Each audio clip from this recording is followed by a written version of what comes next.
Bismillah. Le roi venait de terminer sa récolte, qui comprenait notamment une certaine quantité de wang. Il l'a mis à sécher au soleil.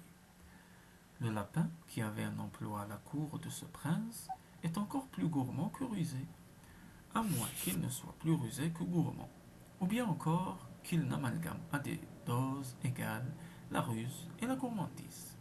Quoi qu'il en soit, le lapin, profitant d'un moment où personne n'était dans les environs, se précipita sur le wang du roi et le mangea, sans plus de façon que si c'eût été du wang appartenant à des gens du commun. Après cet acte de gloutonnerie, il jugea prudent de mettre une certaine distance entre lui et le roi. Le voilà donc parti ventre à terre, mais léger qu'il ne l'eût voulu cependant, sa digestion n'étant pas encore faite. Il alla visiter tous les parents et tous les amis qu'il possédait dans le pays d'alentour. Même de simples connaissances qu'il n'avait pas vues depuis fort longtemps, et qui le regardèrent un peu comme s'il était tombé du ciel.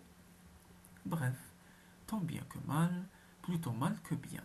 Il dépensa une couple de jours loin de sa demeure habituelle, après quoi il reprit au petit trot le chemin de la cour. Je vous laisse à penser le bruit qui avait fait l'audacieux larcin commis par notre rongeur. Le roi était entré dans une colère terrible. Si l'on eût mangé le wang de toute autre personne, voire l'un de ses ministres, peut-être un de ses ministres même, il aurait sans doute trouvé la plaisanterie fort bonne, mais il s'agissait de son propre wang, à lui, roi.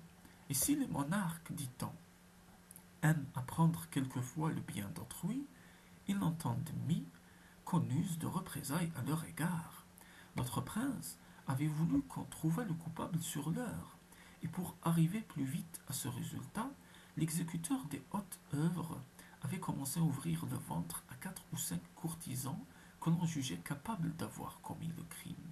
Ce que, voyant, les autres adressèrent au monarque une pétition dans laquelle ils le suppléaient d'ordonner que la cour prendrait sur l'heure un vomitif général. Par ce moyen, assurait-il, on parviendrait à connaître tout aussi sûrement la vérité, sans compromettre la vie des fidèles sujets de Sa Majesté, que les 10 fidèles sujets seraient cependant très heureux de lui sacrifier à l'occasion. Le roi voulut bien les croire, et la cour ne tarda pas à présenter un spectacle sur lequel il est inutile d'insister. Au milieu de l'émotion et du brouhaha causé par ces événements, personne n'avait remarqué la disparition de Lapin. Mais il était évident que, dès son retour, cette absence même, dont on s'apercevrait alors, attirerait immédiatement les soupçons sur lui. Cela ne manqua pas de se produire. Au moment où notre voleur fit sa rentrée au palais, un grand nombre de sujets étaient dans l'antichambre, commentant les événements de la veille et de l'avant-veille. En apercevant le lapin, ils n'eurent qu'un coup d'œil à échanger pour comprendre que la même pensée leur venait à tous en même temps. Notre glouton s'avançait vers eux, en affectant l'air innocent et tranquille d'un honnête bourgeois qui rentre d'une promenade matinale, mais au fond de lui-même, il se sentait peu rassuré, et la pensée de son crime ne le quittait pas d'une seconde. Le plus âgé des fonctionnaires présents fit un pas hors du groupe, avec l'intention bien évidente d'interroger le nouvel arrivant, et commença ainsi. Lapin, de quel wang me parlez-vous? S'écria celui-ci en sursautant. Il n'en fallut pas davantage, on tomba sur lui, on l'arrêta, et le ministère public n'eut pas grand-peine à le faire condamner au plus terrible supplice.